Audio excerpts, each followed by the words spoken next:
Bom dia, povo mais lindo da sala mais linda e deliciosa do universo, a Sala 57. Que alegria conversar com você nesta manhã de sexta-feira. E hoje eu quero refletir com você no livro de 1 Crônicas, capítulo 4, onde aparece a descendência de Judá e a descendência de Simeão. Eu gostaria de perguntar para você, querido amigo, logo no início desse áudio, até onde você está disposto a permitir que Deus conduza você? Ou até onde você gostaria que as suas fronteiras em Deus fossem ampliadas? Quanto de Deus você quer? Quanto do reino você tem ambição? Quanto, quanto de Deus e quanto para Deus você gostaria de ser, ter e fazer? Na história desse capítulo, nessa narrativa da genealogia, nós encontramos aqui uma descrição muito interessante da descendência de Judá.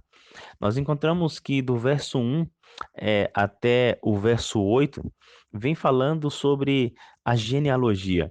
Mas de repente, no verso 9, essa genealogia ela é interrompida para contar a história de um homem, Jabes.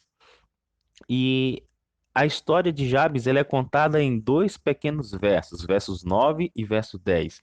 E logo em seguida, a história se encerra e volta-se novamente à leitura, né, e à narrativa da genealogia.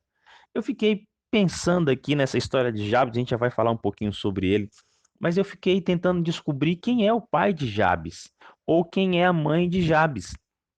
E, na verdade, nós não encontramos a descrição no livro de Crônicas de quem foi o pai dele e quem foi a mãe dele.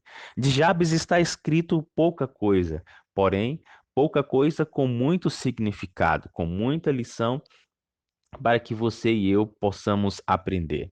Inclusive, tem um livro, eu até aconselho você a procurar esse livro na internet.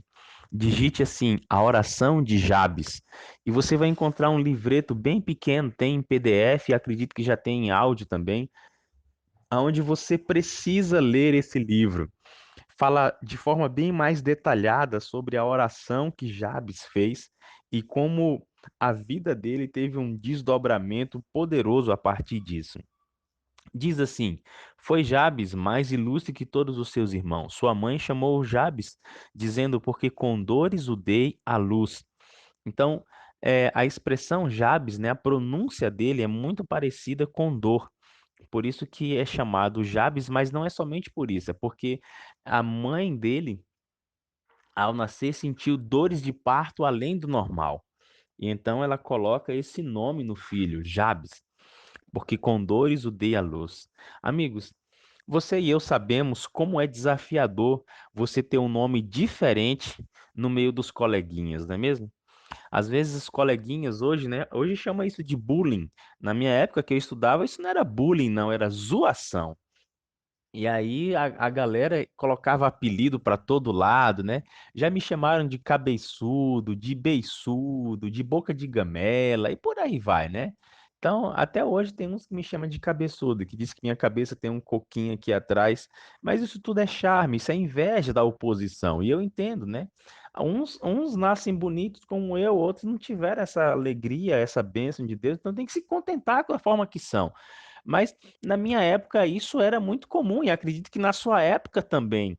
Mas agora pensa você, o que é você ser chamado a vida inteira por algo que lembre a história do parto da sua mãe? E não é algo positivo, é algo negativo, pois essa era a história de Jabes. E nós entendemos que no Antigo Testamento, né, não só no Antigo Testamento, mas na cultura oriental, o nome tem um peso muito grande porque ele carrega a história da pessoa. E Jabes era alguém que era conhecido como alguém, como uma pessoa que tinha trago dor à sua mãe, dor à sua família. Mas Jabes não se contentou com isso. Ele queria muito mais. E aí o verso 10 diz o que Jabes fez para mudar a história dele. Jabes invocou o Deus de Israel, dizendo: Ó, tomara que me abençoes e me alargues as fronteiras, que seja comigo a tua mão e me preserves do mal, de modo que não me sobrevenha aflição. E Deus lhe concedeu o que lhe tinha pedido. Essa oração ela é uma oração extraordinária. Nós precisaríamos de algumas horas para poder conversar somente sobre essa oração. Talvez eu vou fazer em um jejum, pegar esse tema sobre essa oração de Jabes e fazer um jejum de quarta-feira, que você vai ver como é profunda essa oração desse rapaz. Esse clamor, veja, a primeira coisa que Jabes faz é invocar a Deus. Ele invoca o Deus de Israel. E a invocação que ele faz é uma invocação com desejo ardente. Ó, que me abençoes. Então, ele faz uma súplica, é um clamor que vem do fundo do seu coração, do fundo da alma, pedindo a Deus a bênção sobre ele. E essa bênção, ela vem acompanhada de algumas coisas, né? Porque Jabes, ele olha para tudo que ele tinha, e não que ele fosse ingrato, mas ele diz assim: Deus, eu quero mais. Amplie as minhas fronteiras. Eu nasci e estou recebendo como herança dos meus pais aqui esse limite, mas eu quero mais do que isso. Eu quero mais do Senhor. Eu quero mais dessa vida, porque o Senhor pode me dar mais. Então faz assim, Deus. Eu vou tirar essa cerca daqui agora e eu quero que o Senhor coloque essa cerca lá na frente. Me amplie as fronteiras. E Deus realmente amplia a fronteira de Jabes, mas logo em seguida, ele pede que a mão de Deus esteja com ele, que seja comigo a tua mão. Jabes, essa expressão quer dizer exatamente que Deus conduza ele, ou que Jabes esteja no centro da mão de Deus e que seja conduzido por ele. E Jabes pede também que o Senhor o preserve do mal, que o guarde de todo o mal, de modo que não sobrevenha a aflição. Jabes entendia perfeitamente que as suas fronteiras serem ampliadas, a perseguição do maligno viria de forma muito intensa sobre ele, e por isso ele pede a proteção de Deus. E Deus lhe concede o que ele tinha pedido. Veja, a história de um homem é mudada porque ele começa a sua vida através de oração. A história de Jabes é narrada. Não se sabe quem foi o pai, não se sabe quem foi a mãe dele, mas no meio da genealogia para-se tudo que está sendo dito e coloca: olha, tem um homem aqui da descendência de Judá que o nome dele é Jabes. E você precisa conhecer um pouco da história desse homem.